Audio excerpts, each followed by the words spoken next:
Ah, ça fait Quand- bien d'être là. Oh oui, ça c'est On est bon. arrivé. Finally, man, yes. Comment ça va? Ça va et toi? Un an, donc bienvenue sur Sivamatic, bienvenue sur la chaîne de Doronbit également. On est ensemble aujourd'hui, ça fait un an qu'on voulait faire cette vidéo ensemble. Deux passionnés de YouTube, deux passionnés de Microsoft. Oui, oui, c'est ça. Donc Deux ça, c'est passionnés de cool. YouTube et Microsoft, t'as raison. Du coup, Doron, présente-toi rapidement.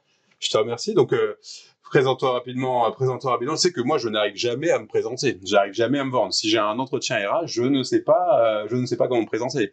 Je suis passionné par beaucoup de choses, Alors, qu'est-ce dont que tu Microsoft. Qu'est-ce que j'aime Si on est là ensemble, c'est que j'aime Microsoft. J'aime Microsoft. Et pourtant, au début, j'étais un jeune et je me disais, l'avenir, c'est Google. Ouais, et je suis rentré dans le monde de la pause café. Et dans le monde de la pause café entreprise, et ben en fait, tout le monde est sur Outlook, Excel ou Word, PowerPoint. Et puis après, éventuellement, SharePoint, les grands mots. Et là, on est sur YouTube. Alors pourquoi est-ce qu'aujourd'hui, pourquoi on est sur YouTube? Alors ça, on va vite l'expliquer. Mais toi, tu as une chaîne YouTube, Doronbit. Qu'est-ce qui t'a poussé à créer Doronbit?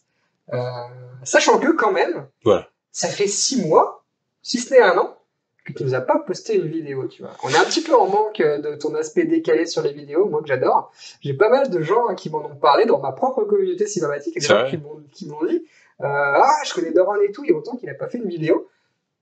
Pourquoi 6 mois, un an, sans tourner, sans nous faire ce cadeau-là?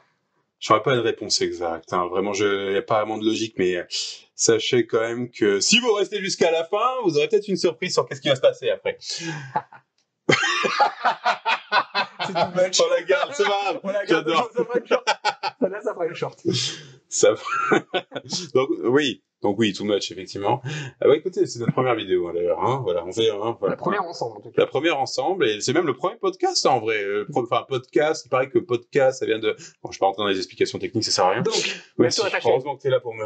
Ta chaîne. Heureusement que t'es là pour Pourquoi me ce stop? Qu'est-ce qui canaliser. s'est passé, là? 6 mois, un an. Explique-moi. Je sais que j'avais répondu à un post en commentaire sous forme de short. C'était ma dernière vidéo, c'était en début octobre. Mais j'avais essayé de refaire des vidéos, mais faire des vidéos, ça demande de l'énergie. C'est vrai, Et beaucoup. C'est pas la même énergie que quand tu vas faire du sport, que quand tu vas rentrer en entreprise. Et là, j'ai eu une mission longue chez EDF, où ça s'est super bien passé. J'ai adoré ce que je faisais là-bas. J'ai adoré l'équipe. Et je leur ai dit d'ailleurs, lors de mon pot de départ, je leur ai dit que c'était génial, mais qu'en même temps, c'était pas là où je devais être. Je devais vraiment être là avec vous, hein, les gars, les filles, tout le monde. Et je suis vraiment désolé de pas avoir fait beaucoup de vidéos. Je sais que merci à toi et à ta communauté et à d'autres personnes aussi qui n'ont pas cessé de me dire de me booster, de refaire des vidéos. Et c'est vrai, je te confirme, ça prend beaucoup d'énergie YouTube, et quand on bosse, c'est pas toujours facile d'aller tourner notre petite vidéo toutes les semaines ou toutes les 2 semaines. Mais quelquefois, il faut trouver le trou dans l'agenda pour caler ça. Alors, un trou d'une demi-journée, même, j'ai envie de te dire, au moins. Ouais, si on veut en faire plusieurs, effectivement. Un trou d'un week-end. J'aimerais bien que ça soit des week-ends de 4 jours, même, pour faire les vidéos. Ça manque pas trop. Ce que je voulais vous dire, restez à la fin, jusqu'à la fin. Et ça sera peut-être pas à la fin que je vous dirai la surprise, mais il y a bien une surprise concernant les vidéos. Et il y aura une visite. Je vais faire pas un réel, parce que réel c'est sur Instagram. Et on n'est pas trop sur Instagram, mais je vais me montrer. Non, je vais aussi me montrer réellement en fait. Ah oui. Je vais me montrer réellement. Je vous dirai la date au milieu de la vidéo, comme ça vous restez longtemps. T'as compris, je suis. Voilà. Bon, on attaque dans le vif du sujet. Oui. Quand est-ce que tu as créé Doronbit, ta chaîne YouTube? Qu'est-ce qui t'a motivé à attaquer ça, et c'est quoi le projet? Alors ça c'est une très bonne question, elle me passionne parce que déjà la création d'une chaîne YouTube date depuis plus de 10 ans. J'ai toujours rêvé de faire une chaîne YouTube. J'ai toujours aussi rêvé d'être acteur. Faut le savoir. J'ai fait les cours Florent en fait. J'ai fait les cours Florent mais je suis pas remonté jusqu'au cours Florent, mais disons que ça m'a bien aidé et ça m'a donné envie de m'exprimer encore plus. J'adore ça. Et puis j'étais aussi enseignant, j'étais prof de maths, faut savoir aussi à un moment. Prof de maths. Ouais, oui, ça tu le sais même pas d'ailleurs. C'est excellent. J'étais prof de maths. Tu sais quoi, je te raconte toute ma vie, on y allait. Mon grand-père était prof de maths et physique-chimie. Il avait même un doctorat de physique quantique, pour te dire. Et moi, j'étais nul à l'école. J'aimais pas l'école. Je supportais pas me lever, de voir ce tableau, de voir ses craies, de voir ses camarades de classe, le prof, je supportais pas, je ne supportais rien. Et mon grand-père, il m'a donné une pédagogie que j'ai conservées quand j'ai donné ensuite des formations sur Microsoft, où j'ai fait un bond dans le futur. Et ça fait sens. Ça fait sens. Et puis, en fait, j'ai fait un bac S spécialité maths, donc il fallait que je fasse le meilleur truc. Bon, en même temps, j'aimais les maths. Et puis, il y avait que ça que j'arrivais à faire. Maths, physique, bio, bon, des trucs scientifiques. J'ai eu ce bac, difficilement, faut le savoir. Je l'ai pas eu du premier coup, clairement pas. Et à la suite de ça, bah, en fait, je savais pas où aller, je savais pas quoi faire, je savais plus qu'est-ce que je devais faire. Je voulais me mettre dans une école d'ingénieur, je pense que c'était ça que je devais faire. Mais je suis resté un jour, je me rappelle, c'était en haut de la Grande Arche de la Défense, et j'étais dans un amphithéâtre, et là, on me dit, rebelote pendant 5 ans. J'ai dit non, j'avais pas envie, j'avais pas la force du tout. Je me suis dit, mais c'est pas possible, en fait, toute la vie, on fait que ça, en fait. On se met devant un tableau et on étudie. Et là, pareil au boulot, au final. Quand on est, en tout cas, alors, dans mon expérience de salarié, c'est un peu aussi comme ça que j'ai vécu de temps en temps. C'est vrai? Ça arrivait, il y a eu des missions, effectivement, assez redondantes. Non, j'en parle. Non, mais vas-y, dis-moi un peu pourquoi. En fait, après, on va vite switcher sur mes propres motivations à créer la chaîne. Mais, ouais, moi, je suis quelqu'un d'assez mouvant, j'aime bien les choses qui changent, j'aime bien les projets innovants. C'est pour ça que j'aime bien les technologies Microsoft, parce que ça bouge beaucoup. Amen! Et effectivement, alors j'ai fini mon école, mais les dernières années dans la souffrance, tu vois. Je suis allé au bout de l'école sur laquelle je m'étais inscrit. École d'ingénieur? École d'ingénieur, oui. Ouais. Ah, tu parles de l'école d'ingénieur, d'accord. Mais à la fin, ouais, les 2 dernières années, c'était raide. Là, c'est raide parce que très redondant et on trouve plus trop le sens de ce qu'on fait. On le fait plus trop par passion. Mais oui, c'est ça. Surtout qu'on te note. Et moi, je m'étais dit, parce que j'ai fait une école d'ingénieur aussi, j'en ai fait même 2, parce que j'ai fait une première, c'était les frais. Moi, j'ai pas aimé, j'en ferai pas la pub, clairement pas. Et après, j'ai fait l'EPSI, qui était très bien. Mais à les frais, j'étais rentré pour faire une école dans ma tête pour apprendre des choses. Et j'arrive, on me note, on avait fait un cours de C++ en 2 semaines, évaluation finale. Je dis, mais wow. Et le même prof de C++, il te faisait des cours de management. Je dis, mais, allô? Donc, voilà, bon, bah. Et t'en es arrivé, du coup, avec toute cette redondance à définir ton projet? Oui, donc du coup, par rapport à ce qu'on se disait juste avant, donc l'école d'ingénieur, voilà, je suis resté un jour et puis après je suis resté pendant 2 mois à rien faire, je savais pas quoi faire, mais vraiment je rôdais dans la rue, j'étais là, j'ai appelé des potes, ils me disaient bah je suis à l'école ou je suis en train de bosser, et donc j'étais le seul à rien faire, j'étais le seul qui n'était pas dans une structure, je faisais rien, et ma mère elle me dit bah écoute t'as toujours voulu faire les cours Florent, fais les cours Florent. Je dis, mais non, mais c'est pas possible. Moi, à l'école, il faut des maths, de physique, chimie et tout. Elle dit, va faire les cours Florent. J'ai fait le stage d'entrée. J'étais pas bon, clairement. Il y avait des gens, ils avaient fait du théâtre toute leur vie et tout. Moi, j'avais jamais rien fait. Et le jour de l'examen, je me dis, écoute, Doron, lâche-toi, donne-toi à fond la caisse. J'avais un texte à lire que j'avais choisi, c'était sur la triangulation des ondes en mode carré en physique, si tu veux savoir. Un truc un peu bourrin. Un truc complètement bourrin et que je comprenais même pas. Et je dis, vas-y, je vais vous présenter ça. Et comme j'étais le seul à présenter quelque chose d'assez particulier, ça a été accepté. Mais le jour J, j'étais comme un staré, je me suis dépossédé de moi-même. Et c'est comme ça que ça a fonctionné. Puis après, j'ai fait mon année et demie au cours Florent. Puis après, j'ai fait le parcours fac de mathématiques informatiques, école d'ingénieur en alternance, et je me suis retrouvé en dernière alternance à faire du SharePoint. Donc voilà. Du coup, intro Microsoft, quoi. C'est là que ça démarre. C'est là que ça démarre. Si tu veux, c'était Dirk De Win, mon manager chez AXA à l'époque, mon tuteur quoi, en tant qu'alternance, qui était vraiment mastoc et tout, c'était un Belge flamand avec une voix particulière et qui me demandait seulement de faire des comptes rendus de réunion. Et là, je me dis voilà, ma dernière alternance, je saurais quasiment rien faire en informatique, je sais même pas où aller, je sais pas où aller. Et puis j'entends à l'école qu'il y avait quelqu'un qui avait fait du SharePoint en alternance et qui est sorti à 50K. 50K, c'était énorme à l'époque. Pour moi, il y a une quinzaine d'années, quand tu sortais de l'école à 50, t'étais bien. Mais c'est en vérité, j'ai jamais côtoyé quelqu'un qui est sorti à 50. T'es sorti à 50? Non, je suis pas sorti à 50. Voilà. C'est impossible. Ouais, et je dis, SharePoint, 50K, ok. Et là, un jour, je prends des notes et tout. Je connaissais même pas OneNote, si vous voulez savoir à l'époque. OneNote, voilà. On en parlera plus tard peut-être. Et je regarde pas ma montre pour voir l'heure. C'est juste que je l'aime bien, je la trouve jolie. Parce que je sais même plus comment je prends avec le téléphone, quoi. Et puis, un jour, il passe derrière moi. Il y avait des collègues derrière. Et il fait, oh, on a un problème avec SharePoint. Oh, il y a personne pour être chef de projet. Puis là, tac, je me retourne. Le SharePoint. C'est pour moi. À peu près, ouais, j'ai pris, je me suis dit, il y a une occasion.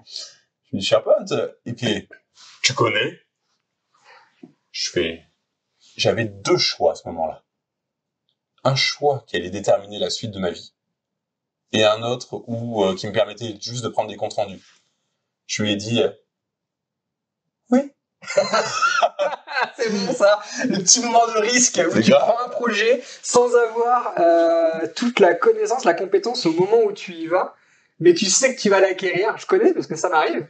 Ça m'arrive de prendre des projets de ce type-là où je sais que c'est possible, mais j'ai pas toute la compétence de base et de devoir y aller. Et c'est une petite sensation un peu flippant, mais c'est aussi très stimulant. Ça te donne de l'adrénaline, c'est ça. Je comprends exactement ce que tu dis. Mais je vois très bien ce que tu dis. Ça, on en parlera peut-être pour nos expériences professionnelles, mais c'est vrai que de temps en temps, même les descriptifs de poste, ils sont pas très clairs et tu te dis, bon, allez, ça a l'air d'être bien, on y va. De toute façon, on est ingénieur. Donc, ingénieur, pour moi, ça veut surtout dire apprendre, aller chercher l'information. Exactement. T'as des métiers, ils ont déjà compta, ils cherchent quasiment plus, quoi. Non, c'est des rails, c'est du réglementaire légal, tu fais le truc, tu suis tes rails. T'as des dates d'échéance, et tu fais, et t'appliques avant, voilà. Exactement. Et nous, on a, sur les petits Microsoft, notamment quand on développe du SharePoint ou du Power Apps, on a cette chance de pouvoir traiter des projets qui sont différents, créatifs, et de pouvoir faire des choses qu'on n'a jamais fait avant. Mais il faut prendre le risque. Il faut prendre le risque. Il faut se dire, effectivement, j'ai pas toute la compétence, mais je vais être capable d'aller chercher quelque chose. Absolument. J'adore ta mentalité. C'est ça.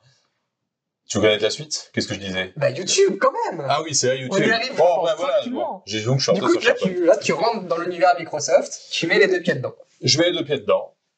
Mais, YouTube, voilà. On va passer ça. Ça, on en parlera peut-être une autre fois dans des associations. On va faire la vidéo que sur ça, quoi. Ça sert à rien. Mais, on peut faire. Mais bon. YouTube, c'était en 2019. Bon, alors, d'abord, comme je vous l'ai dit, je voulais d'abord créer une chaîne YouTube. Mais je savais pas quel sujet. J'aime les mangas, j'aimais Pokémon, j'avais une chaîne. Alors, faut savoir que j'ai une autre chaîne YouTube qui date, mais que j'avais fait 3-4 vidéos, qui s'appelle Gondo Pokébip. C'était ma première chaîne YouTube, à une époque où je savais pas que YouTube ramenait de l'argent. Okay. Dommage, parce que j'avais un tournoi à moi de Pokémon et tout. J'adorais Pokémon, et j'adore toujours, c'est vraiment l'une de mes bases. Mais ça pareil, si on en parle maintenant. On se recale. Absolument, heureusement que t'es là. Donc, sur quel thème faire la chaîne? Bon, bah, j'ai tourné autour. Tu vois, j'arrive pas à me canaliser forcément. C'est vraiment pas mon point fort, clairement pas. Je suis plus un artiste qu'autre chose. Et me canaliser, j'arrive quand je suis vraiment ultra passionné. C'est ce qui arrive souvent avec Pokémon, avec Microsoft. Pokémon aussi à notre époque, mais bon, voilà. et un jour, j'étais chez Alten, société de services très bien connue. Tu connais bien. En général, si vous êtes dans l'informatique, vous connaissez. Oui. C'est une des plus grosses sociétés de services du game. Et je fais 2-3 mois. Et là, je suis pris en freelance chez Renault. Okay. Donc, je démissionne. Ne faites jamais ça, ne démissionnez jamais pas. Ne jamais démissionner. Ça a été l'enfer après pour moi. Donc je fais une freelance, du coup je me mets en freelance chez Renault, je connais pas très bien le monde de la freelance. En démissionnant. Mais ça c'est pas démissionner. Jamais. On va pas parler beaucoup de business aujourd'hui, mais il y a quand même ce sujet-là, je pense qu'il faut qu'on le partage. Sur comment on y rentre, le risque qu'on prend à attaquer ce genre d'aventure. Je pense qu'on peut donner quelques tips à un moment donné dans la vidéo, parce qu'effectivement, il y a une prise de risque, mais elle est mesurée dans certaines circonstances. Donc voilà, s'il y a des gens qui veulent se retrouver dans ce genre de fonctionnement, on n'a pas la prétention de parler de business, on n'est pas millionnaire, on n'est pas ces youtubeurs qui gagnent 40 000 ou qui disent gagner 40 000, mais en tout cas, quand on veut se lancer, on est dans un pays qui le permet, dans certaines circonstances, donc effectivement, démissionner, c'est la voie dure, c'est la voie difficile. Il y a d'autres méthodes pour prendre moins de risques et qui permettent de le faire avec un peu plus de souplesse de respiration. C'est vrai, mais j'ai envie de dire que ça va plus dans la freelance. On s'y dirige vraiment frontalement. Avant, je me rappelle, il y a quoi, il y a 10 ans, quand on disait freelance, les gens ils disaient non, n'y va pas. De toute façon, tu vas devoir tout gérer et en plus tu vas gagner la même chose. Pas du tout, tu gagnes beaucoup plus.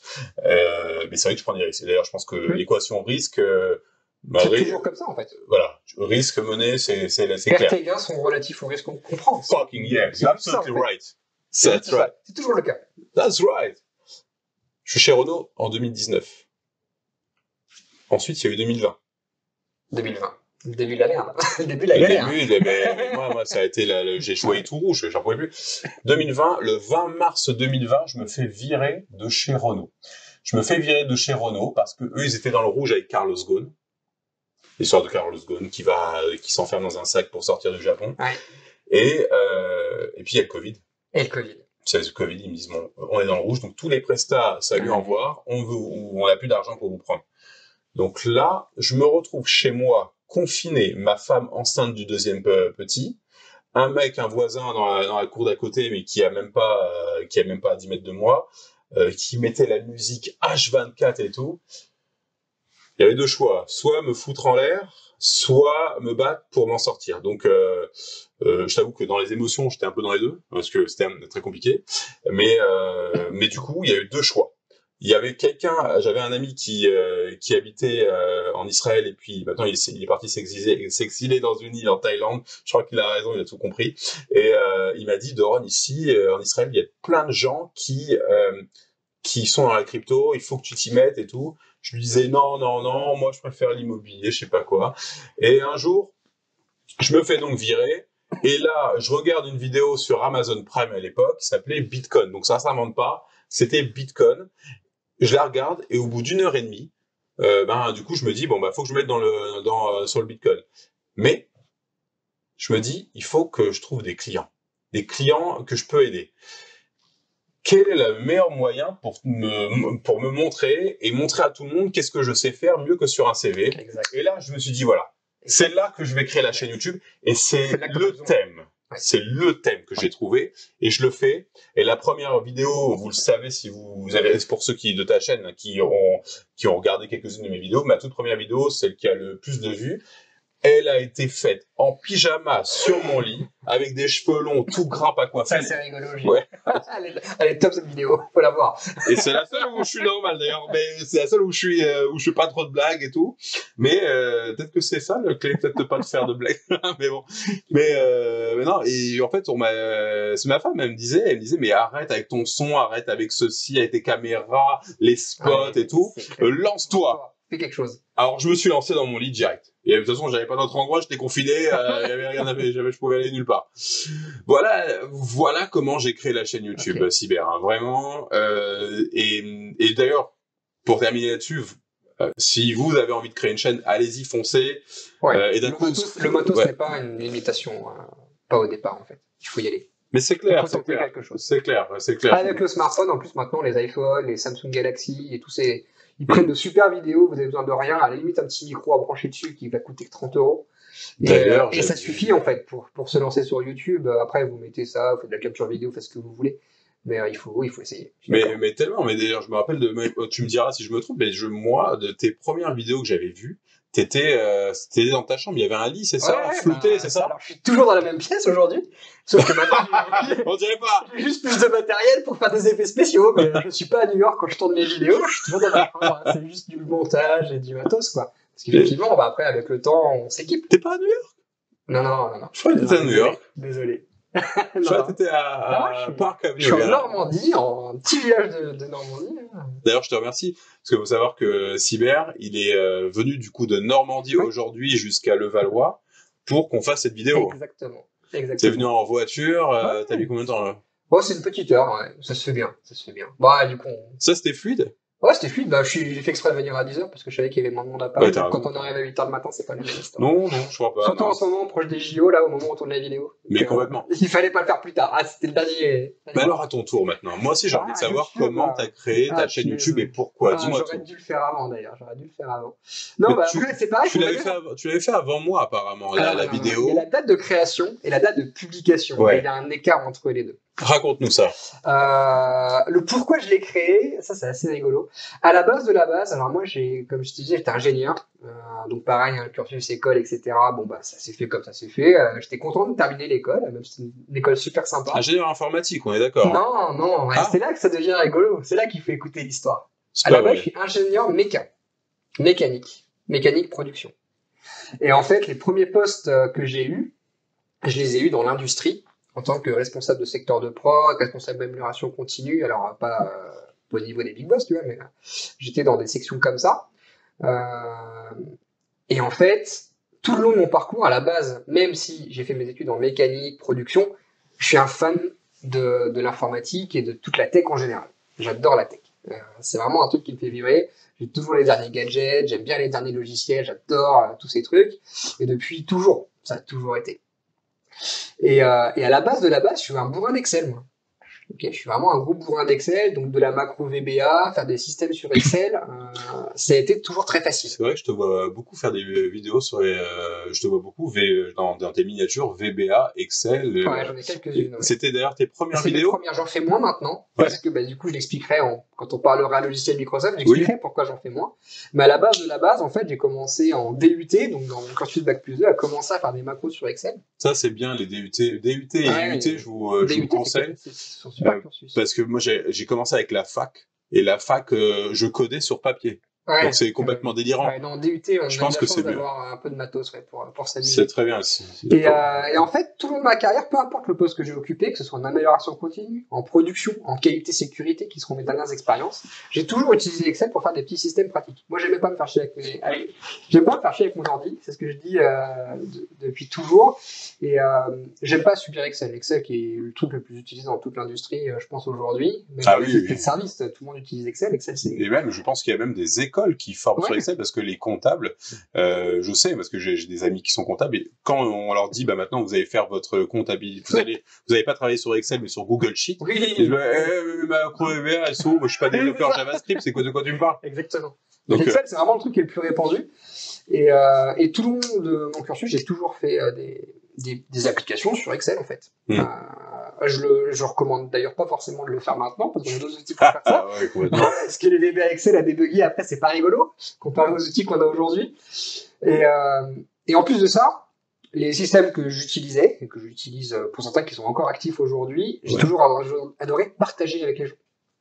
Pas juste les systèmes pour moi, de plus en plus en fait j'en faisais mais pour des équipes complètes. Ah, c'est pour ça, du coup, tu as créé la chaîne parce que tu aimes partager, tu t'enseignais ou pas comme moi, non, pas du tout? Du tout. J'ai plutôt une communication plutôt facile, quoi. Plutôt facile en communication. Oui, c'est pas très timide, voilà, j'ai pas de problème là-dessus. Et en fait, il y a plusieurs personnes qui m'ont dit deux choses qui m'ont vraiment aidé à changer ma perspective de carrière, au final, de passer au salariat à ce que je fais aujourd'hui, c'est...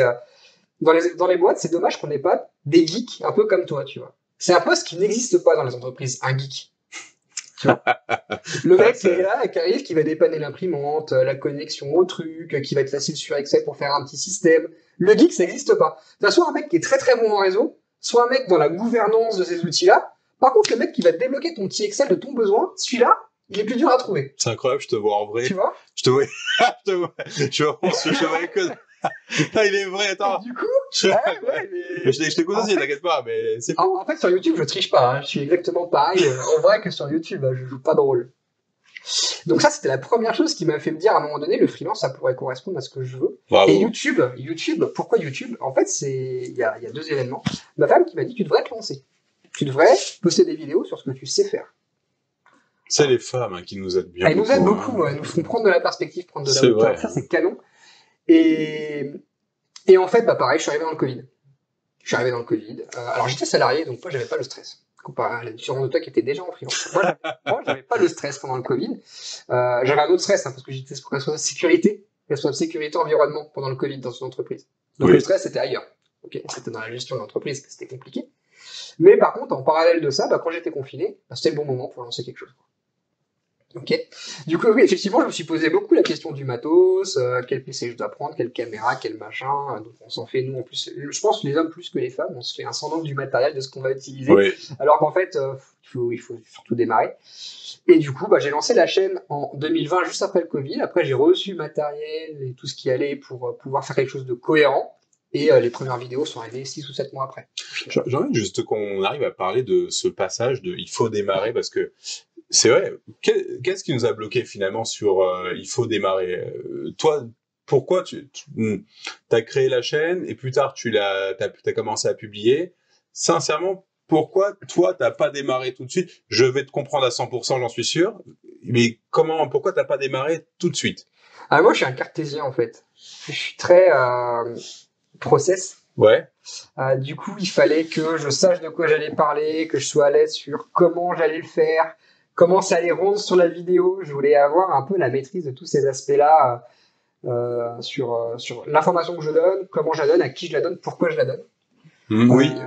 Et du coup, le temps de préparer tout ça, quand t'es un peu cartésien, tu y passes des plombs. En plus de ton métier, tu vois, tu le fais le soir, machin, tu fais des thèses. La preuve avec la vidéo d'aujourd'hui. Ouais, c'est ça. On a passé 2 heures pour faire le son. Ouais, le son, juste le son, parce que voilà, découverte du matériel, clac, tout de suite t'as une petite embûche, tu vois, donc ça prend vite des plombs. Et du coup, j'ai fait ma première vidéo sur Excel. Je me suis pas mal tenu au truc au départ. J'en faisais 2 par semaine au tout début. En plus de mon boulot, donc c'était un investissement perso qui était quand même plutôt costaud, tu vois. Ouais. Plutôt costaud. Tu tournes le soir, tu montes le soir. Ça. Oui. Tu peux. Et surtout au début, tu veux que ça marche, donc tu regardes la chaîne, tu vois. Ah, oui. Putain, un abonné, mais oui. un abonné. Ah, tu les comptes, je suis d'accord. Tu les comptes, quoi. Et tu vas aller chercher, tu vas partager à des gens, que tu détestes même. Ah ouais, tu t'en fous, tu t'arroses, tu vois. Ah oui. Il t'a envie d'être vu, ce que tu veux, tu veux vraiment que ce soit vu, que ce soit utilisé. Mais t'as envie d'avoir ton millier d'abonnés, t'as envie de voir que les durées de vue, elles arrivent, quoi. Et du coup, au début, t'es au taquet, donc tu as beaucoup de flux, tu lances beaucoup de vidéos. Ouais. Et puis il y a des points de bascule, quoi, qui font que ça monte plus fort à un moment donné. T'as des vidéos qui changent la donne, qui sont pas forcément celles que tu penses. Tu vois, toi, c'est ce que tu disais, c'est que ta première vidéo est celle qui a marché. Et moi, alors même si je suis plutôt Excel, Power BI, Power Apps, Power Automate, qui sont aujourd'hui les logiciels sur lesquels je travaille, la vidéo qui marche, c'est Outlook et ma vidéo de présentation SharePoint. Il y en a 2 qui ont percé à mort. Et qui sont pas du tout celles que j'attendais. Donc ça c'est. Mais oui, c'est vrai. C'est vraiment super curieux. Et alors. Mais après Outlook, c'est vrai, je te rejoins. J'ai fait une playlist entière d'Outlook que personnellement je regarde pas beaucoup. C'est pas des vidéos que je regarde. L'outil me passionne pas des masses. Et ce que j'ai fait, c'était parce que j'avais un client à l'époque, c'était EDPR, Électricité du Portugal, qui me demandait des vidéos Outlook. Donc je m'étais entraîné en plus sur Outlook, parce que franchement, moi Outlook, il me passionne pas des masses. Et pourtant, il y a 3 bonnes pratiques qui sont géniales. Je vais pas les citer, mais c'est vrai. En fait, il suffit de juste faire un Google Trends pour voir quel outil fonctionne, l'outil le plus recherché. On voit que ça se bat vraiment entre Outlook et Excel. Ouais, tu fais une chaîne juste Outlook et Excel, ça marche. Je suis sûr que ça marche. Mais il faut on n'est pas là pour donner, voilà, faut kiffer. Il faut kiffer. Voilà. Et effectivement, sur les logiciels que je présente le plus, qui font moins de vues, je kiffe. Oui. Outlook, j'adore cet outil. Alors moi, je l'aime bien beaucoup, Outlook, quand même. Mais clairement, t'as pas matière à faire 100 vidéos dessus, quoi. Tu vas en faire une dizaine grand max. Et t'arrives à écluser le sujet sur Outlook. Alors que Power BI, Power Apps, Excel, machin, là, tu peux y aller. Tu es dans la création, en fait. T'es dans la création, c'est ça. Donc voilà comment Cybermatic est né, comment Cybermatic continue d'exister, quoi. Bravo, Cyber. Okay. Mais alors, du coup, pourquoi t'as choisi Cybermatic? Tu t'appelles Dimitri, il y a rien. Comment ça se fait? Cybermatic, trouver le nom de la chaîne, j'ai dû passer une bonne demi-journée à trouver un truc qui me correspondait. Ouais. Alors, Cybermatic, au niveau des mots, pourquoi Cybermatic? Cyber pour dire que c'est des technologies du web, et matic pour dire que automatique. Automatisation du web. L'essence de Cybermatic, c'est automatisation du web. Donc quand on parle de Power BI, Power Apps, Power Automate, c'est cette idée d'avoir des systèmes, des process qui sont automatiques et qui aident les gens à moins galérer avec leurs outils de tous les jours. On n'a pas des fichiers Excel à s'envoyer dans tous les sens. On n'a pas Outlook qui nous fait galérer parce qu'on a oublié de mettre une règle. Voilà. Donc, cyber Internet et Matic pour automatique. Ouais, toi, Doron. Alors, Doron Bit.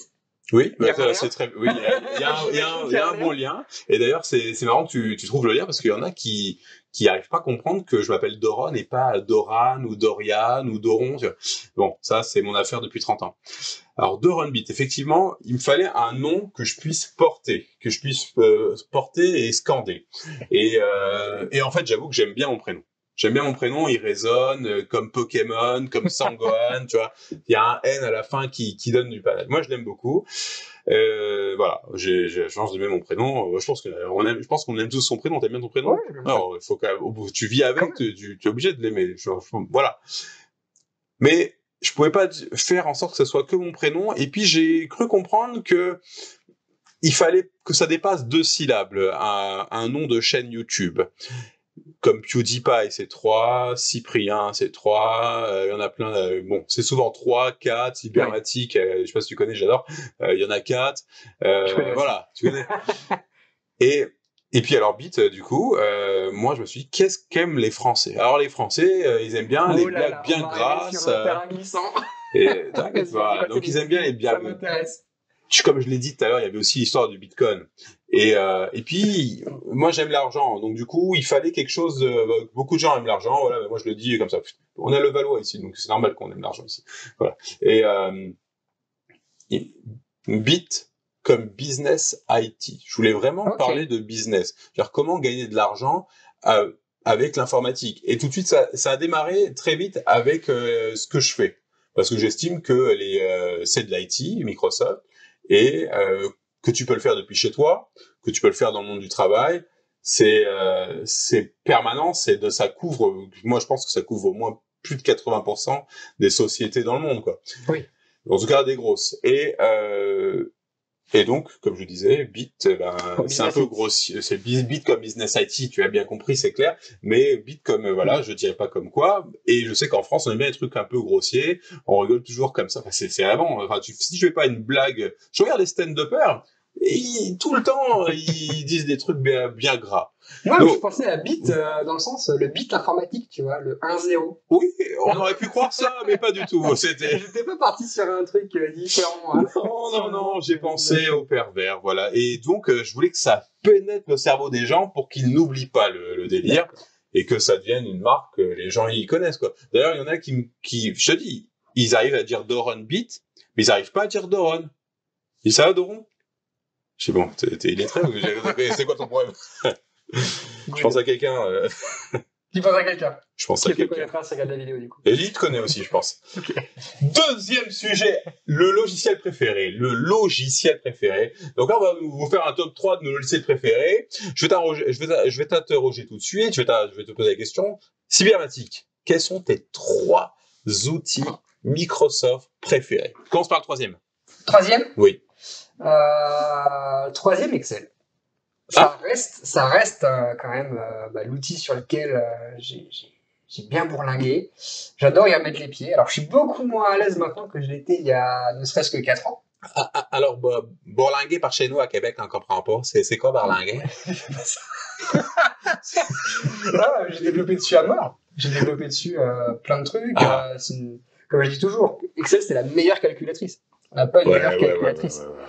Et alors, le problème, c'est qu'il n'est pas utilisé que comme une calculatrice. Il y a beaucoup de gens qui l'utilisent d'une manière disproportionnée par rapport à ce qui existe sur le marché. Et il y en a, si je peux bien t'interrompre, il y en a, je les appelle je peux pas dire des gros mots, mais ils adorent, ils en jouissent même d'Excel. Ils font une formule Excel, ils vont dire à des collègues, viens voir, regarde ma formule Excel. Ouais, mais c'est le seul qui sait faire sa formule Excel. C'est très dangereux et il y a personne. Et il y a des structures privées et publiques qui l'utilisent des fois dans des circonstances qui sont pas adaptées pour en faire des systèmes, pour en faire d'Excel une base de données. C'est méga chaud. Et c'est arrivé, je me rappelle, pendant le Covid justement. Tu vois, pendant que je faisais les vidéos, t'avais le gouvernement britannique qui faisait du reporting des cas Covid. Et ils avaient un XLS qui était limité à 64 000 lignes. Oh. Donc, à partir de 64 000 lignes, il n'y avait plus de cas. Ah bah, Parce que bah, c'est parfait, c'est bien. Dans un fichier Excel dans lequel on ne pouvait plus écrire. Pas de quoi être confiné Donc, quelque part pour 64 et 000 du lignes. coup, c'est là que, effectivement, il y a des vrais dangers avec Excel. Il a été utilisé d'une manière bien trop forte dans bien des cas. Par contre, Excel reste une calculatrice fantastique. Je suis d'accord. Tableau croisé dynamique, Power Query pour importer les données, etc. C'est une mine d'or et j'adore ce logiciel sur lequel j'ai commencé. Et toi, Daron, ton troisième outil préféré? Mon troisième outil préféré, bah, il s'apparente un peu au tien. C'est d'ailleurs, c'est un peu j'ai envie de dire qu'il est mieux. Bon, il est pas mieux, c'est Ça vrai. dépend ce que tu me dis, attention. Power BI. Ah, bah oui. Power BI, j'adore. Bien sûr, Power BI. Non, Bien j'adore. sûr, Power BI. Power BI, mais alors déjà, pourquoi déjà ça a été déjà c'est un outil, j'ai pas compris. Pareil, c'est un peu comme sur SharePoint. On m'a demandé alors l'histoire. Je peux raconter l'histoire. Je raconte l'histoire. Je raconte un peu l'histoire. Je raconte Un petit peu. Un petit peu. Ok. En 30 secondes, tu arriveras pas. J'avais rentré dans une entreprise anglaise via une société de services française et pour une mission SharePoint. Et là, Cyber, ils me disent le jour J, les Anglais, non, on va pas vous prendre. Et puis après, d'un coup, ils me rappellent 2 jours après pour me dire, ok, on va refaire les entretiens pour dans 2 semaines, pour vous prendre dans 2 semaines. Et le jour J, dans 2 semaines, ils me reprennent pas. La société de service, elle était mal à l'aise. Elle me dit, franchement, ça nous a jamais arrivé. On voit que tu fais un peu de Power BI sur ton CV. J'avais fait un petit peu de Power BI dans mon coin et je l'ai mis dans mon CV. Et ils me disent, tu sais faire? J'avais 2 choix, comme pour SharePoint. J'ai dit oui. J'avais 2 choix. C'est soit oui, et ils me prennent et du coup je bosse, je m'entraîne. Soit voilà. Là, ils me disent, c'est quoi ton TGM? TGM, c'est combien tu coûtes à la journée, d'accord? Je vais pas dire les sommes, parce que je sais pas, on parlera de sommes plus tard. Il me dit, je dis, bon, bah, je veux dire une grosse somme, enfin, une moyenne grosse somme, quoi, si tu veux.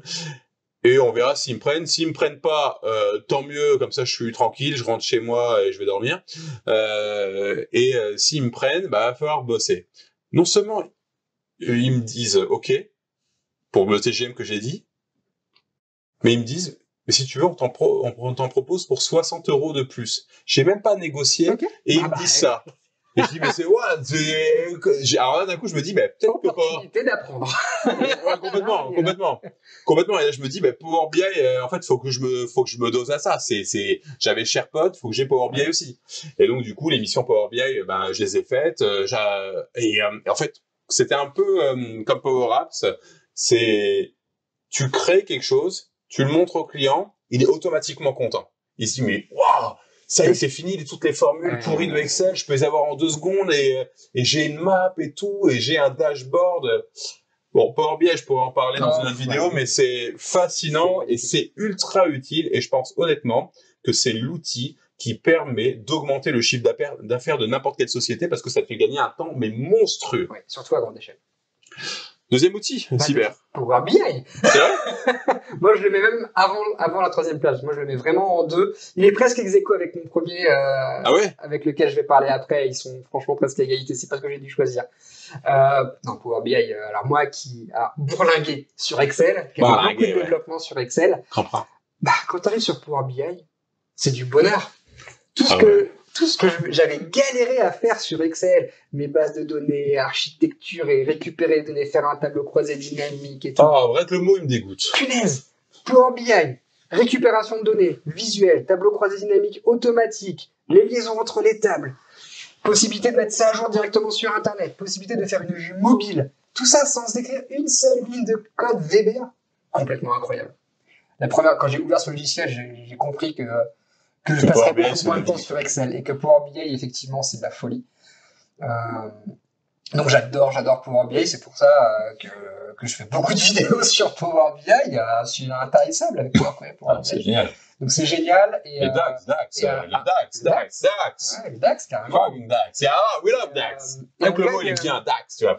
En solo, ok, on pourrait satisfaire d'un Excel. En solo, je pourrais me faire un petit Excel et puis être content avec. Moi, je fais déjà du Power BI pour moi parce que j'adore ce logiciel. Oui, tu as dit que tu faisais même ta facturation sur Power BI. Power Apps, c'est reporting Power BI. Wow. Les deux sont dessus. Génial. Les deux sont dessus. Ouais. Moi, j'ai un comptable qui fait tout. Du coup, je donne après. En solo, ok. Quand tu commences à avoir une équipe de 10 qui va sur le même rapport et qui arrive à lire les KPIs qui sont toutes bien faites, c'est bien.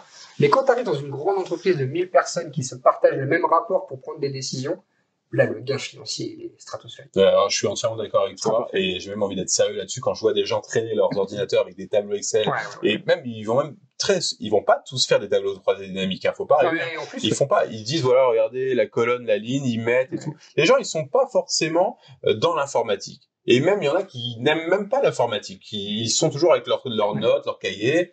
Et donc, quand tu arrives avec un Power BI, mais eux, ils découvrent un autre monde. Ah oui, c'est un autre monde. C'est un autre monde. Et en fait, on fait confiance à des gens qui savent programmer Power BI, des business analysts qui ont une culture de la donnée pour faire des rapports. Et ça évite la petite erreur de la mauvaise formule dans la mauvaise cellule sur Excel, quoi. Tout ça est encapsulé dans quelque chose de sécurisé, de propre. Et Power BI, c'est magnifique. J'adore. Deuxième logiciel de Ron. Allez. SharePoint. En deuxième. Oui, okay. SharePoint, parce que déjà c'est ma base, c'est comme ça que j'ai commencé. Et en plus, en fait, c'est aussi la base technique de plein d'autres outils, comme Yammer, qui est Viva Engage, Teams, OneDrive, je ne sais pas si on a un autre, mais bon. Du coup, il est tout le temps présent. Et il faut savoir le maîtriser. Et ça permet aussi de montrer à des gens qu'on peut pas, les dossiers, sous-dossiers, sous-sous-dossiers, sous-sous-sous-dossiers, etc., c'est une ancienne hiérarchie. Et on l'a mentalement et on peut solutionner tellement de choses avec toutes ces librairies sur SharePoint en leur mettant des formats plats avec gestion par métadonnées et c'est excitant. Et en plus, tu peux maintenant faire ça fait depuis un moment, faire des intranets qui peuvent être super efficaces quand tu sais quel web part mettre à tel endroit et tout de suite dès qu'ils arrivent sur SharePoint, ils savent où aller. Et c'est pas le désordre, c'est pas des dossiers, des sous-dossiers, des sous-sous-dossiers, etc. Et au final, je sais pas pourquoi, moi j'en apprends toujours sur SharePoint. Les injections JSON, elles me fascinent. Là, j'ai appris à faire un sapin de Noël avec du JSON sur une liste. Ça sert à rien, mais c'est trop bien. Et j'ai même recréé un WhatsApp en JSON avec une liste SharePoint. Bon, à côté, t'as Viva Engage. Tu peux utiliser Viva Engage, t'as envie. Je pense que c'est mieux d'ailleurs. Mais t'as des entreprises. Mais techniquement, ça se fait quoi. C'est ça qui est intéressant. Ça se fait. Ça se fait. Donc SharePoint, moi je trouve ça infini et c'est l'un des outils que je maîtrise le plus clairement. Et puis c'est ma base quoi. Je peux pas lui dire va-t'en en 6e position. Et en plus c'est trop bien. Puis SharePoint, même rien que le titre, SharePoint partage de points. C'est clair, partage de points, ça veut dire partage d'informations. Et en Microsoft, ça veut dire partage de Word, Excel, PowerPoint. Quelque part, c'est ça qu'il faut comprendre. Mais c'est ce que je dis dans les formations. Mais et voilà. Hein. Premier outil. C'est lequel pour toi? Power Apps, à égalité avec Power BI. Power Apps. Non, il faut que tu choisisses. Ah, je t'ai dit, alors, j'avais dit Power BI en 2, j'ai du coup implicitement choisi Power Apps en 1. Donc si je devais choisir, Power Apps, on passerait pas. Power BI, je m'en passerais parce que j'aurais du Excel. Oui. C'est ça, en fait. Alors que Power Apps, c'est un outil en lui-même, maintenant que j'utilise, je peux plus m'en passer. Non, Power Apps, c'est fabuleux. C'est ce que nous a donné Microsoft pour créer des applications métiers partageables avec... Alors, vous n'êtes pas sur YouPorn, hein, parce que... C'est incroyable. Pourquoi tu dis ça? Parce qu'on est en train de jouer, depuis tout à l'heure, on est en train de saliver, je sais pas ce qui se passe. Non, Power Apps, c'est complètement fabuleux. Que ce soit les applications qui sont préconfigurées comme les pilotées par modèle, donc du coup on n'a pas le choix, mais elle est efficace. Ou alors une application de Canva dans laquelle on met nos boutons où on veut, on se met à la base qu'on veut. Oui. Alors c'est exigeant. La courbe d'apprentissage, elle est raide sur Power Apps. Oui, je pense que c'est l'outil le plus compliqué à prendre. Très dur à prendre en main. Par contre... Pourtant, Microsoft dit que n'importe qui peut le faire. Ouais, Microsoft dit beaucoup de choses pour vendre leurs produits. Hein. on est libre d'être d'accord ou non avec leurs arguments marketing. Oui. Sur Power Apps, je suis pas trop. Il est pas si accessible que ça. Ah non, pas du tout. Alors, sur une pilotée par modèle, oui, ça pourrait être accessible. Sur une application Canva, non, c'est pas accessible pour tout le monde. Ah non, clairement pas. Et du coup, il y a même des grands groupes qui interdisent en fait Power Apps pour des citizen développeurs. Ils préfèrent mettre ça dans des cellules et puis il y a que des cellules qui le font. De plus en plus, on en voit. Ça alors, je sais pas. Par contre, effectivement, c'est fabuleux. J'adore mon côté créatif s'éclate avec ça. Mais c'est vrai. Quand j'ai un besoin, on me dit je voudrais faire une application pour gérer la météo. Ouais. Allez hop, On y va. Non, c'est vrai, On se fait la liste SharePoint, on se fait notre base de données, on se plug Excel et tout, puis on commence à choper les trucs, on les met où on veut. Et tu vois, SharePoint est partout. C'est pour ça que j'aime SharePoint. C'est partout. Alors moi, je l'ai pas mis dans ma liste SharePoint parce qu'effectivement, je l'utilise plutôt comme le moteur Oui. de tous mes outils. Oui. Je suis d'accord, c'est le cœur. En fait, c'est le noyau SharePoint. Mais c'est clair. C'est le noyau. Et du coup, alors, implicitement, bah, il est un peu dans tout ce que je dis. Tu vois. SharePoint, il est effectivement dans tous ces outils-là. Mais je te rejoins, c'est un produit pour la création Power Apps. Franchement, ouais. Après, si je peux me permettre, moi je l'ai même pas mis dans mon classement, donc ce n'est pas le premier chez moi. Je sais que t'es amoureux, donc je vais peut-être te froisser en parlant de lui, mais c'est vrai que quand, en fait, pour moi Power Apps c'est des champs avec du code, mais complètement disparate. Faut que tu codes à pas mal d'endroits. Alors qu'en vrai, moi j'ai déjà développé pas mal d'applications, notamment sur Flutter. C'est un outil Google, désolé. Et voilà. Mais c'est au final quand tu comprends comment coder, c'est pour moi plus simple de coder sur plusieurs pages que sur plusieurs petits canevas. Mais bon, après, voilà, t'as le résultat tout de suite au milieu, t'appuies sur play, on va dire que pour la compilation, c'est pas mal. Et puis en plus... Il n'y a pas de licence, il n'y a pas de coût de licence. Donc, en fait, t'as Microsoft 365, tu peux faire ta Power Apps qui s'appuie sur du SharePoint. Ça coûte 0 quand on travaille sur du SharePoint. Si l'application se base sur du SharePoint, il n'y a pas de question de coût. Pareil pour Power Automate d'ailleurs. Si Power Automate ne fait pas appel à des connecteurs premium, et Power Courgette, c'est... Power Courgette. Ouais, petite blague de post café. Alors ça c'est important quand vous rentrez dans le monde de la post café, il faut envoyer un peu. Parce que des fois on est Power fatigué. Elle était bonne celle-là, j'adore. Elle est bonne celle-là. Mais par contre, effectivement, il y a des bases de données. Si vous voulez taper une base SQL, si vous voulez taper dans le Dataverse, si vous voulez taper sur Amazon, sur Google, on est sur des connecteurs premium. Et dans ce cas-là, vous allez devoir payer des licences. Mais de base, licence Office 365 à 5,60 €, je crois, en ce moment, vous pouvez utiliser Power Apps et vous faire une Power Apps avec. C'est possible. À la différence, alors Power BI, c'est pareil, une version gratuite, et dès qu'on veut partager, c'est payant. Oui, gros, c'est ça qu'il faut. C'était pas le cas avant. Il faut savoir. C'était bien avant.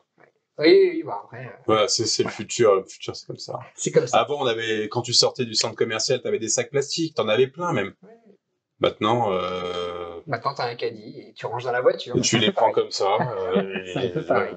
C'est compliqué. Donc voilà pour mon top 3. Allez, on enchaîne. Ton logiciel, du coup, qui n'est pas Power Apps. Oui, mon number one. Alors, mon number one, c'est OneNote. J'adore OneNote. Tu m'en parles de celui-là. Moi, je l'utilise, mais j'ai pas la même passion que toi. Allez, raconte-moi pourquoi ça te passe. Et là, pareil, il y a toujours une histoire. Donc là, j'étais dans une société de service qui... j'avais fini l'alternance. Je rentre dans une société de service qui était un pure player Microsoft. Et il y avait un manager qui passe derrière moi et qui me dit... C'était mon premier jour. Hein. Il me dit, pourquoi tu utilises encore ton carnet pour prendre des notes? Pourquoi tu n'utilises pas OneNote? Ah purée, si tu savais combien de fois je la sors, celle-là. Je la sors tout le temps. Pourquoi vous prenez des notes papier? Vas-y, continue, je t'ai coupé. Je vais te dire pourquoi. Je vais te répondre aussi à toi. Je dis, parce que je peux pas faire des flèches sur OneNote. C'est plutôt simple pour moi. Puis, il m'a répondu. J'aurais préféré qu'il m'insulte. Il m'a répondu comme ça. Attends, je te la fais. Et après, il se barre. C'est une des plus grosses insultes du monde. C'est la pire. C'est la pire qu'on puisse faire. Il y a même pas une tentative de dialogue ou de récupération, tu vois, de la personne. Non, ouais, c'est ça. C'est bien choisi. Ne récupère pas. Et donc là, je me dis, c'est mon premier jour, période d'essai. Ok, bon, va falloir que je fasse des choses. Donc, je commence à me mettre sur OneNote. Et à la fin de la journée, je me dis, mais attends, mais en fait, c'est trop bien. En fait, tu prends tes notes déjà sous forme de bullet point, de tirer, voilà, okay, tu t'écris, tu passes à la ligne, tac, tac, tac, tac, tac, tac, tac. Tu peux indenter un peu comme si tu codais. C'est vachement bien. Mais surtout, OneNote, en fait, je crois que je me suis rendu compte à un moment que je l'utilisais, mais à 80% de mon temps. En fait, j'ai quasiment tout sur OneNote. Il y a vraiment tout. Toutes les notes, toutes les réunions, tous mes tutos, tout ça, tous mes scripts, tout est là-dedans. Et le pire, c'est que c'est super bien organisé. Ça veut dire que c'est organisé de la même façon que ton classeur de 3e B. Quand tes projets, tu connais, t'étais en 3e B toi aussi. Bien sûr. T'as ça. T'as les 3 classes, toi. Ça, c'est une grande école, j'aime beaucoup. Le classeur. T'avais quoi? T'avais tes intercalaires, tes pochettes plastiques, tes feuilles, tes spirales, et dès que la sonnerie retentissait, paf, tu mets tout là-dedans. Et ça marche pareil. Mais ça marche pareil, mais sauf que dans le physique. Après, tu réouvres, les feuilles, elles sont partout. Il n'y a plus d'intercalaire, tu t'en fous de tout ça. Et Microsoft, qui je crois d'ailleurs est l'un des outils qui n'ont pas, où il n'y a pas eu d'inspiration ailleurs, comme Teams avec Slack ou autre chose, d'accord? Là, je crois bien qu'ils l'ont fait eux-mêmes. Ils ont mis la structure classeur, donc on a les classeurs à gauche, la colonne de gauche, en haut les intercalaires, et à droite les pages. Et t'as pas de spirale, pas de pochette plastique, et tout est enregistré automatiquement. Pas besoin de faire des contrôles S, de fichiers sous enregistrés sous comme ça. C'est parfait, et tu peux le partager. Et cross-plateforme. Cross-plateforme. Sur le téléphone, sur le PC, sur les 5 PC qu'on utilise. Mais c'est ça, oui. On a nos notes qui transitent partout, quoi. Oui. Mais même quand tu vas juste les stocker pour toi, en fait, tu as une organisation qui est déjà bien faite. Et c'est pour moi le seul outil de notes qui a cette organisation claire. Tu veux faire une réunion? Tu as un bouton détail de la réunion avec la date, les titres, les noms de toutes les personnes, etc. que tu as pris sur Outlook. Et ensuite, tu commences à écrire tes notes. Alors qu'avant, je me rappelle, je mettais le nom. Quand j'étais chez AXA pour faire les notes, avant que je mette sur SharePoint, là, je mettais stakeholder parce qu'il fallait mettre en anglais, you know. Ouais. Et là, non. T'appuies sur le bouton, c'est fait. Et c'est même là que j'ai appris, d'ailleurs, je pense que OneNote, c'est vraiment la bible des raccourcis, ce que je dis dans ma playlist sur Doronbit, la chaîne YouTube, n'est-ce pas, vous connaissez, le partenaire de Cybermatic. Et là, je vois un moment, capture, j'étais chez EDF, ma première mission chez EDF, je vois un bouton dans l'onglet insertion, capture d'écran. On peut capturer l'écran sans faire l'outil capture? Ou sans faire imprimer l'écran et aller sur Paint, etc. Je clique dessus, tout devient gris, et je peux faire, je dis. Et le pire, c'est que je mets ma souris dessus, il me dit le raccourci. Je dis, mais ça alors, quoi, il y a ça! Il y a tout ça, en fait, sur OneNote. Et puis, les titres, tu veux prendre des notes. Tu fais CTRL-1, t'as les titres, des bullet points. Reconnaissance du texte dans les images, allez! Génial, OneNote. C'est hyper complet, j'adore. OneNote, c'est... Alors, je l'utilise pas autant que toi. Mais comment ça se fait? J'utilise beaucoup plus. Copilot. Copilot est arrivé dans ma vie. Oui, c'est vrai. Et Loop également. Loop et Copilot. Ils marchent beaucoup sur les plates-bandes de OneNote, quand même. Alors, on va pas développer là, c'est pas l'objet. Non, mais c'est peut-être pas... Mais tu vois, quand on parle... On parle un petit peu. Alors, Copilot, je peux pas l'utiliser partout. Il faut être dans la création du tenant. Il faut être dans son propre tenant pour utiliser Copilot Studio ou Copilot sur le navigateur? Les deux, mon capitaine. Copilot dans le navigateur, mais en Copilot Pro. Celui que tu mets dans Excel, Word, Outlook, etc. Ah, celui-là, oui, d'accord, oui. Le intégrer. D'accord, oui. Ça, c'est génial. Ça, moi, et ouais, c'est bien. Surtout, tu vois, quand on parle de prise de notes des réunions, mais ça, c'est fini. Il n'y a plus de prise de notes des réunions. Tu enregistres le transcript, copilote, restitue le truc, et il se gourre pas beaucoup. Il y a 90% du texte qui est bon à récupérer. Tu as les éléments principaux de la réunion qui sont enregistrés, tu as les prochains éléments d'action, qui a dit quoi dans quelles circonstances, et t'as quasiment rien à retoucher. Et du coup, voilà, ce sont ces outils-là qui m'ont un petit peu éloigné de OneNote, alors que j'utilisais beaucoup encore il y a quelques... C'est vrai qu'il faut pas être un fanatique. T'as raison, hein. Faut pas. T'as raison. C'est quoi? C'est vrai que depuis qu'il y a surtout ChatGPT, faut le dire, c'est la base. Eh bien, il y a des fonctionnalités, par exemple, sur OneNote que j'avais trouvé qui étaient géniales, dont j'en avais même fait une vidéo, j'étais super content.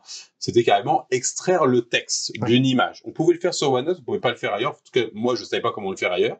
Et c'est surpuissant. Maintenant, avec ChatGPT Copilot, tu peux le faire. Donc, c'est vrai que je vais plutôt aller sur ChatGPT pour faire ça. Ça va être plus rapide.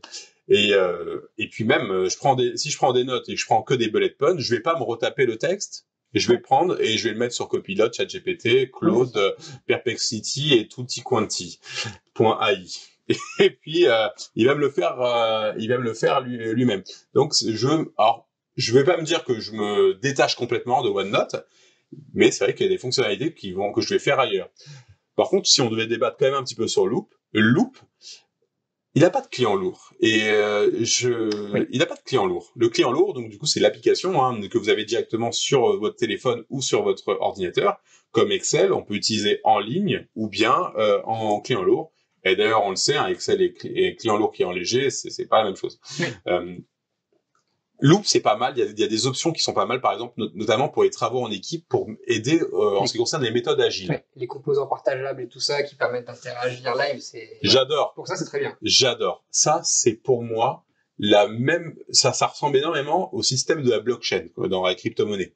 Ça veut dire, c'est le seul outil qui est décentralisé. Ouais. Tu vas pas mettre des données à un endroit, comme soit un SharePoint ou un OneDrive. Tu vas les mettre sur un composant Loop que tu auras éjecté sur Teams ou autre, et puis tu vas le retrouver peut-être un peu sur Loop, mais il va être partagé et modifié par n'importe qui à n'importe quel endroit et sur n'importe quel autre logiciel. Ça c'est génial. Ça, c'est le côté génial du Loop. C'est le côté génial de Loop que t'as pas sur Notion, l'outil qui a inspiré Loop. Mais sur OneNote, t'as un client lourd. Donc, faut être connecté à Internet sur Loop. T'as pas le choix. Voilà. Sur OneNote, t'as pas de réseau, t'as plus de 3G. C'est vrai. Et ben voilà. Et ben, tu peux commencer à tu peux quand même bosser. Enfin, t'as toujours ton OneNote, il est là et il synchronisera le jour où tu seras connecté et que tu l'auras ouvert. C'est vrai, c'est ça. Et du coup, OneNote n'est pas remplaçable en l'état parce qu'effectivement, ce client lourd, il est canon, il fonctionne à leur connexion. Bon, on arrive sur la fin de cette première vidéo là, cette première rencontre avec Doron. Donc, c'était cool de se voir enfin en vrai. Grave. Ça fait longtemps qu'on s'envoyait des messages par ligne, par YouTube, bien sûr, par YouTube. Donc, c'est cool de se voir en vrai. Donc, merci de m'avoir accueilli là sur Paris, à Levallois-Perret, pardon. Oui, parce que tu as Paris et tu as Levallois. Voilà. On est à Levallois. On remerciera jamais assez Patrick pour tout ce qu'il a fait pour cette vidéo. Donc, super lieu de travail là pour trouver la vidéo. C'est super agréable d'être ici. Donc, très très bien. Moi aussi, je te remercie. Merci beaucoup de m'avoir accueilli dans ta chaîne YouTube auprès de tous tes abonnés. C'est avec grand plaisir. C'est avec grand plaisir. Je suis avec content. Grand plaisir. C'était cool. L'avenir de YouTube pour toi. Tu vas nous en refaire des vidéos ou pas? C'est quoi la suite? Oui. Si je fais cette vidéo avec toi aujourd'hui, c'est pour me relancer. Voilà, c'était pour me rebooster. Et maintenant, YouTube va revenir. On va revenir et je vais aller dans des tutos. Je vais retourner encore sur SharePoint, mais sur des tutos un peu plus farfelus, mais qui donnent envie. Par exemple, j'ai commencé à créer un Netflix avec YouTube. C'est vachement bien. Donc, tu peux créer Netflix avec YouTube si tu veux. C'est quand même top. Donc là, j'ai envie d'attaquer des trucs comme ça. Ça intéressera sans doute pas les vidéoclubs parce qu'ils n'existent plus, les pauvres. Mais c'était des bons souvenirs. Bon, bref. Et voilà. Mais c'est pas grave, ça va m'intéresser moi, ça va vous intéresser vous, et puis on va se faire un kiff là-dessus. Bon. C'est pour me relancer. Je veux rester dans ce registre un peu comique, un peu introductif. Ouais, ça fait du bien. Ça fait du bien. Et puis après attaquer sur mais j'ai envie de, j'ai pas fait beaucoup de vidéos sur Power BI, et pourtant il en faut. Et puis aussi j'ai envie de montrer comment il y a des nouvelles méthodes maintenant avec l'intelligence artificielle pour travailler. Et j'ai envie de combiner ce que je fais sur l'IA avec les outils Microsoft. Je pense qu'il y a une nouvelle façon de travailler. Les formules Excel, c'est pas la peine d'aller les rechercher. Tu peux très bien les obtenir gratos, juste en questionnant l'IA. Et voilà, c'est comme ça qu'il faut travailler. Et je sais que dans le monde de la pause café, il y en a beaucoup qui sont encore bloqués, qui n'osent même pas juste demander à l'IA de réécrire le mail à leur place. Moi, clairement, déjà, les mails, je n'aimais pas les faire. Bonjour, cordialement, puis-je, s'il vous plaît, au milieu, pas à la fin, etc.